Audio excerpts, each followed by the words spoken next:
ఆలోచిస్తే చాలా బాధాకరంగా ఉంది. ఎందుకంటే ఎక్కడ చూసినా రేపులు, మర్డర్లు అండ్ ఆడపిల్లల కాలేజీ బాత్రూమ్స్లో హిడెన్ కెమెరాలు పెట్టి ఏ విధంగా పైశాచిక ఆనందం పొందుతున్నారో మనం చూస్తున్నాం. ఈరోజు నేరస్తులకు ఇంత ధైర్యం వచ్చింది అంటే దానికి ఈ ప్రభుత్వం సిగ్గుపడాలి.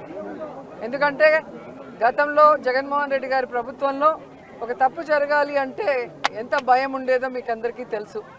సో ఎవరైనా కూడా దిశ యాప్ని యూజ్ చేయకుండా ఏదైనా అఘాయిత్యానికి అమ్మాయి లోబడితే 24 గంటల లోపల నేరస్తుల్ని అరెస్ట్ చేసి వారిని శిక్షించే విధంగా చట్టాలని కఠినతరం చేశారు. కాబట్టే ఆ రోజుల్లో ముచ్చుమరి లాంటి ఘటనలు జరగటం అనేది మనం చూసుండం. నిజంగా చాలా బాధాకరం. ఒక 9 ఏళ్ల అమ్మాయిని రేప్ చేసి చంపేసి ముక్కలు ముక్కలు చేసేశారు. 60 రోజులు అవుతున్న అమ్మాయి శవాన్ని కూడా ఇంతవరకు తీసుకురాలేకపోయారు. అసలు ఆ కుటుంబాన్ని పరామర్శించడానికి సీఎం గారు కానీ హోంమంత్రి గారు కానీ వెళ్ళలేదు అంటే కారణం ఏంటో నాకైతే అర్థం కాలేదు. ఎందుకంటే మదనపల్లిలో ఫైల్స్ దగ్ధమయ్యాయి అనగానే డీజీపీ గారిని స్పెషల్ ఫ్లైట్లో పంపించిన వాళ్ళు ఎందుకు ముచ్చుమరికి స్పెషల్ ఫ్లైట్లో డీజీపీ గారిని కానీ లేదా సంబంధిత మంత్రి గారిని ఎందుకు పంపించడం నాకు అర్థం కాలేదు. అలాగే నిన్న పేపర్లో చూశాను, గుడ్లవల్లేరు కాలేజీలో బాత్రూమ్స్లో హిడెన్ కెమెరాలు పెట్టారని పిల్లలు వచ్చి ఆడపిల్లలు చెప్తే అసలు అక్కడ ఏం జరగలేదని ఎస్పీ గారు చెప్పడం చాలా దురదృష్టకరం. ఈరోజు 300 మంది పిల్లలు ఈరోజు న్యాయం కావాలంటూ ధర్నా చేస్తుంటే ఇప్పుడు విచారణ చేస్తామని దిగిరావటం అనేది మనమంతా కూడా గమనించాల్సిన విషయం. అలాగే ఈ ప్రభుత్వం వచ్చిన తర్వాత మీరు చూస్తే ర్యాగింగ్ భూతం ఎలా ఎక్కువైందో మనం కళ్ళారా చూస్తున్నాం. నారాయణ కాలేజీలో మెడికల్ విద్యార్థినిని ర్యాగింగ్ చేసి చంపేశారు.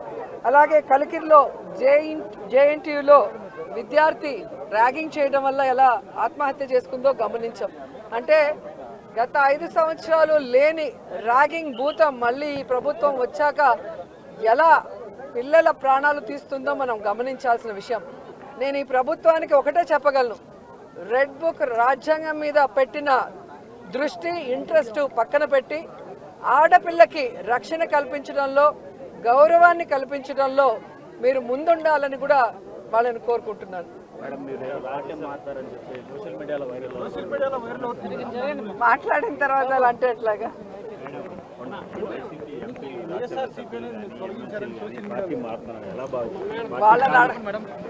వాళ్ళని అడగాలి సార్, వెళ్తున్న వాళ్ళని అడగాలి. ఇది ఈరోజు కాదు, గతంలో కూడా జగన్మోహన్ రెడ్డి గారి ప్రభుత్వం అపోజిషన్లో ఉన్నప్పుడు 2014 to 19 కూడా ఇలాగ చాలా మంది మారారు. మారిన వాళ్ళు ఏమయ్యారో కూడా మనం కళ్ళారా చూసాం. సో ప్రజల చేత ఒక పార్టీ సిద్ధాంతాలు నచ్చి ఎన్నుకోబడిన పార్టీ సిద్ధాంతాలు నచ్చి ఎన్నుకోబడిన వాళ్ళు, పార్టీ నియమించిన వాళ్ళు ఈరోజు వెళ్ళిపోతుంటే వాళ్ళు ఆలోచించుకోవాలి వాళ్ళు చేస్తుంది కరెక్టా తప్ప అనేది. సో దీనివల్ల జగనన్నకో వైఎస్ఆర్సీపీ పార్టీకో ఎటువంటి నష్టం ఉండదు.